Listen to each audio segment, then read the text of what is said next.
Paz, who founded the Project for the Research of Islamic Movements, PRISM, in the GLORIA Center at the Interdisciplinary Center, ITC Herzliya, which he directs. PRISM focuses on research in the field of Islamic radical movements and ideology and global jihad. In 2006, PRISM has opened a special research project for radical Islam in Africa, and in 2007, a research project on Islamist social affairs. He received his academic education from Haifa University in the fields of Arabic language and literature and Middle Eastern studies, specializing on Islam and modern Islamic thought, and is fluent in written and spoken Arabic. Paz served between 1971 and 1994 in the Israeli Security Service, dealing mainly with Palestinian, Arab, and Islamic issues. His most senior post was the head of the research department of the Israeli Security Service, and his research combines academic work with his extensive field of experience. Paz has been a visiting fellow in the Dayan Center at Tel Aviv University, as well as the Washington Institute for Near East Policy in Washington, D.C., and has lectured in the Department of Middle Eastern Studies at Haifa University on radical Islamic movements and Palestinian society. Between 1997 and the year 2000, he was the academic director of ICT. Reuven Paz has published dozens of articles and has also provided expert testimony in U.S. courts in cases that involve terrorism. His forthcoming book, 2008, is on the mindset and culture of global jihad. He is a walking dictionary on this subject. Mr. Paz.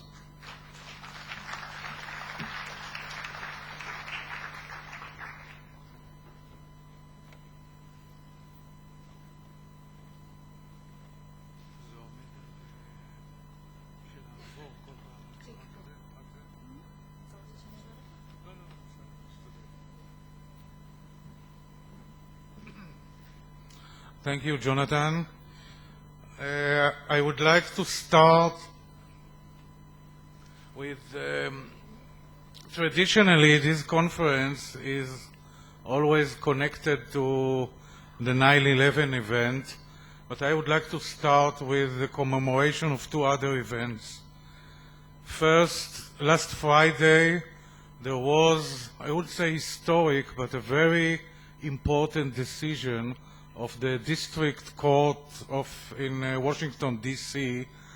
about the involvement of and responsibility of Iran for the suicide bombings in October 1983 against the Marine barracks in Beirut, where 241 Marine troops were killed and many others were injured. I think this is a very important decision in the fight against this kind of terrorism. But the more important event, I think, we commemorated last week the 25th anniversary of the massacre in the Munich Olympic Games in 1972 of 11 Israeli sportsmen. And I mention it because, as a matter of fact, in December 2001, about 3 months after the 9/11 bombings, there was an article published by a scholar of Al-Qaeda, Abu Ubaid al-Qurashi, which became a kind of classic article called From Munich to New York, if I translate it to Arabic, to English, sorry. And this is a comparison between the attack in the Munich Olympic Games and the attack in New York and against the Pentagon in 9/11, and he made a connection. For him, these were the two major terrorist attacks, even though the first one in Munich was carried out by the PLO, or the Fatah in this case, and not by Islamists. For him, there was a very clear connection. And these were the two cornerstones of modern terrorism, at least in jihadi eyes.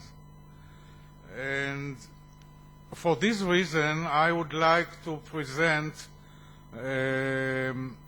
the mutual connections between Al-Qaeda, and Al-Qaeda, when I say Al-Qaeda, I mean not only Al-Qaeda as a terrorist group or an organization, but the whole phenomenon of global jihad, or to be more accurate, jihadist Salafi movement, and with the Palestinians, Palestine, Hamas, etc., because I think that if I can predict, unfortunately, I would say that in about 1 or 2 years, we are going to find Al-Qaeda in Gaza, at least in Gaza. And when I say Al-Qaeda, it's not affiliation with Al-Qaeda or support or identification with Al-Qaeda, but real terrorism. And that's why I think we are on the 11th hour, or in more popular terms as written in your papers, we are in the 80th minute of the soccer game, because there are only 90 minutes. In any case, Al-Qaeda or jihadist Salafis put a lot of emphasis on Palestine. I don't have much time, so I will do it in highlights. Palestine is actually the highlight, or the Israeli state or the Jewish state is actually the highlight of the Zionist, Jewish, Crusader, Western conspiracy. We are talking about people who think mainly in terms of global conspiracy against Islam and against the Muslims, and the creation of Israel is actually the highlight of this conspiracy. And that's why the place of the position of Palestine in the doctrines of the jihadist Salafis is of very, very great importance. And this is not the entire Palestine. Hamas created a kind of, in Islamic terms, it's called bid'ah. It's an heretic innovation, making all of Palestine, or the entire Palestine, as entire Eretz Israel in Jewish eyes after 67. Hamas made an innovation by creating or claiming that all of Palestine is actually an Islamic Waqf. But the main conflict is not over Palestine. The main conflict, also in the eyes of Al-Qaeda, and especially in the eyes of Al-Qaeda or jihadist Salafis, is over the Temple Mount, Al-Aqsa Mosque, Jerusalem. The rest is much less important. The Palestinians themselves in jihadist Salafi eyes are much less important. The mosque is the most important issue.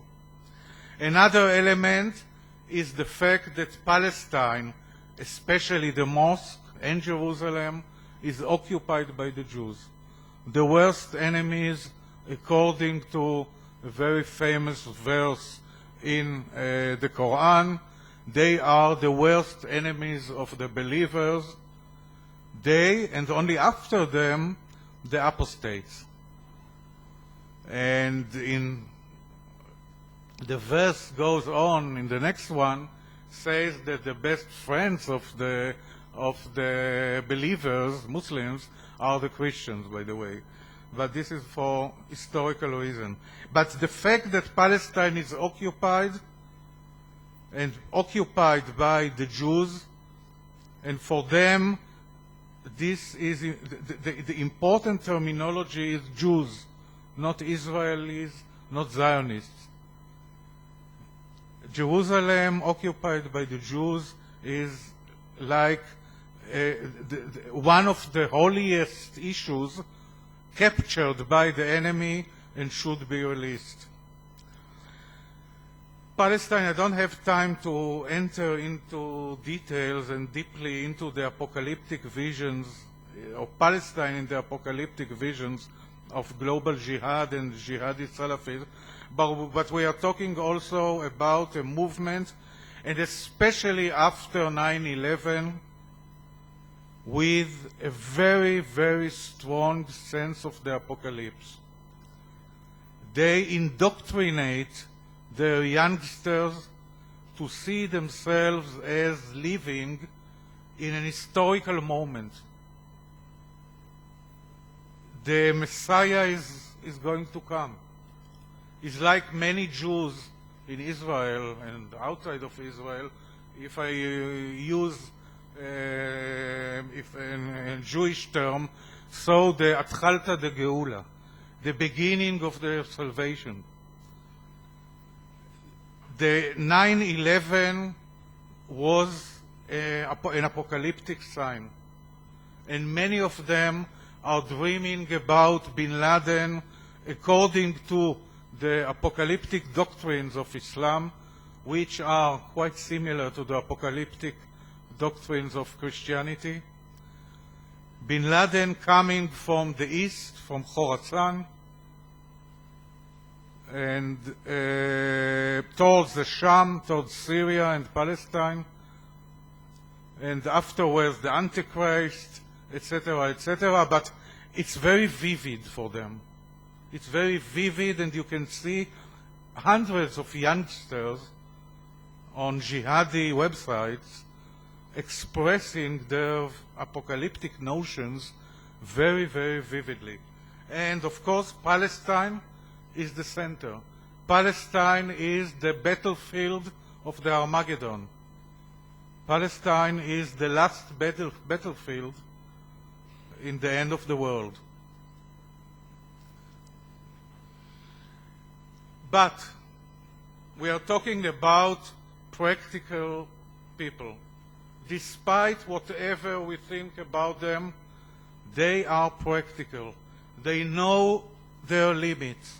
Despite their apocalypticism, they know their limitations, and therefore they have an order of priorities. And this order of priorities didn't start with bin Laden or with Al-Qaeda. It started with the Egyptian jihad in the 70s, in the 1970s, when they wrote and said a slogan which became actually a policy. The path to the liberation of Palestine undergoes the liberation of Cairo and Damascus. We are not going to break our head against the wall by starting with fighting with the Israelis.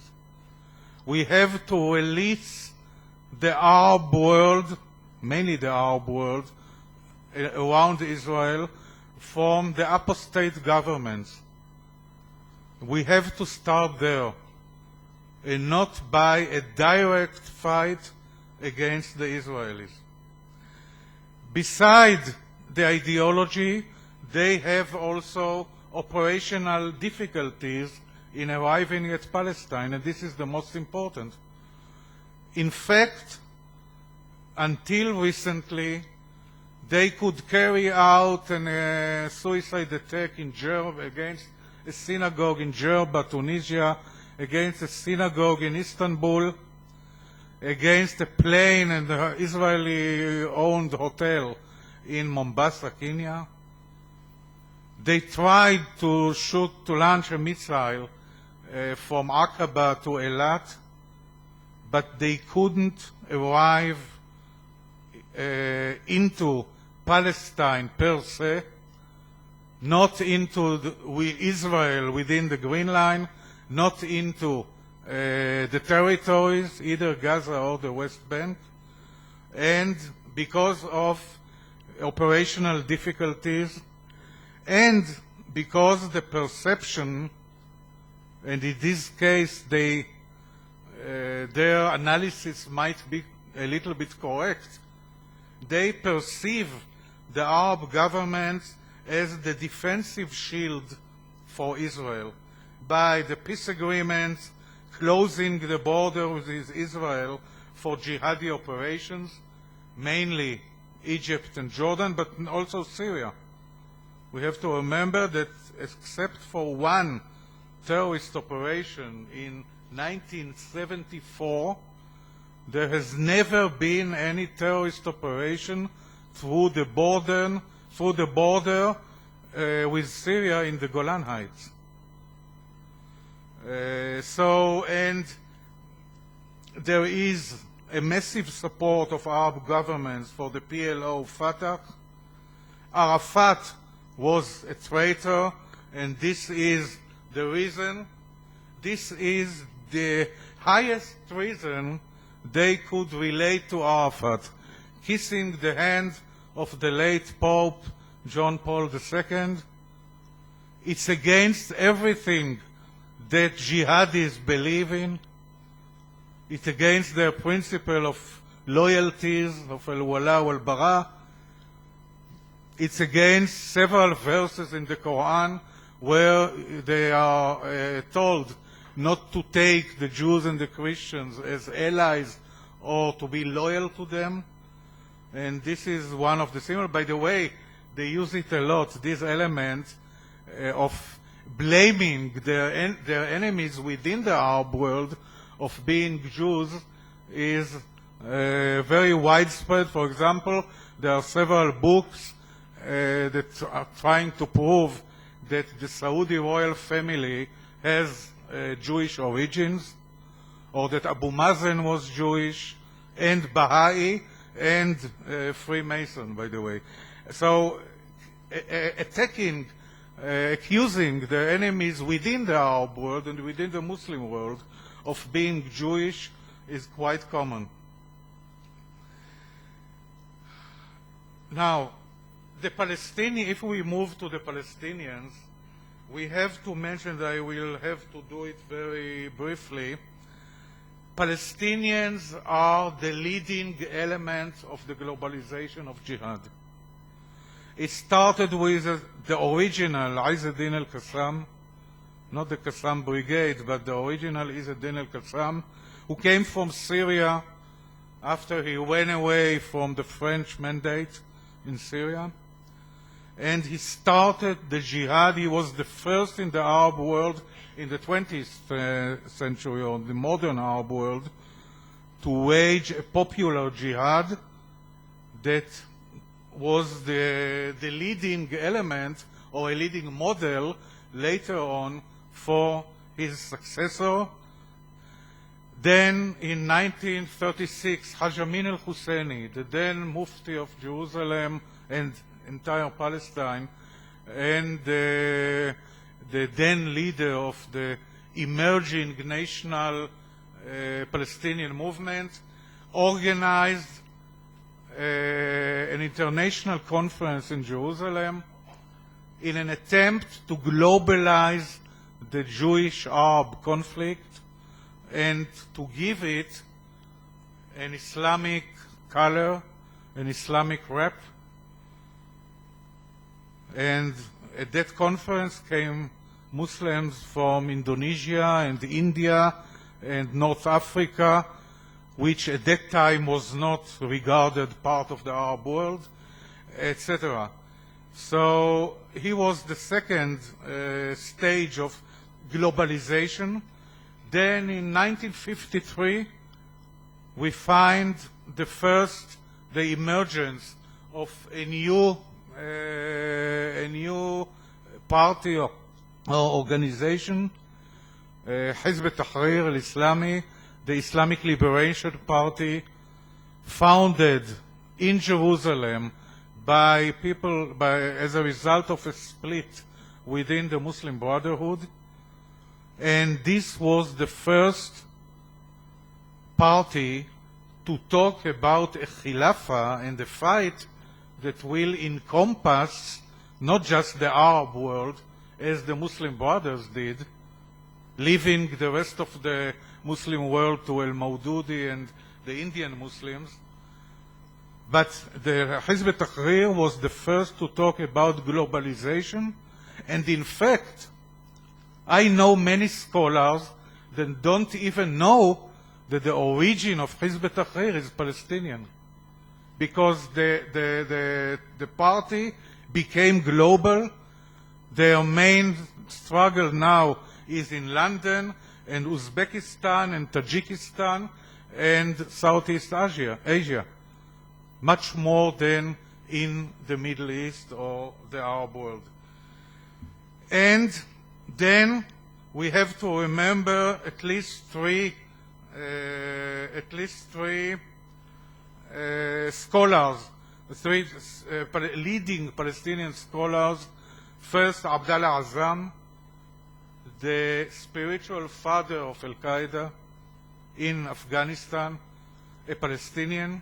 By the way, a Palestinian from a village near the place where Izz ad-Din al-Qassam was active and was killed in 1935.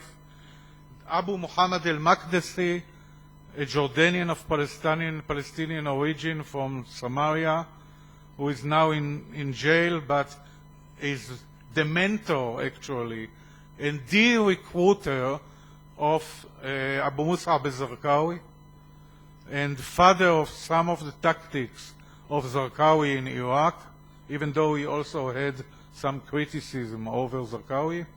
And the last one is Abu Qatada al-Falastini, Omar Mahmoud Abu Omar, now for several years now in a prison in London, but his writings also gave a very significant inspiration for Al-Qaeda.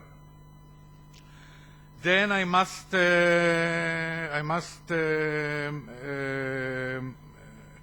mention at least the Palestinian volunteers in Afghanistan, Iraq, and in the 90s in Bosnia. But in the case of Iraq, there were at least several dozens of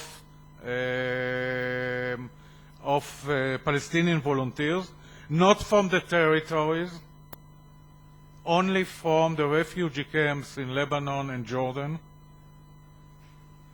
and maybe Palestinians from Iraq. But the number of Palestinians was relatively high, of Palestinians who fought in Iraq and who carried out also a great deal of suicide bombings there.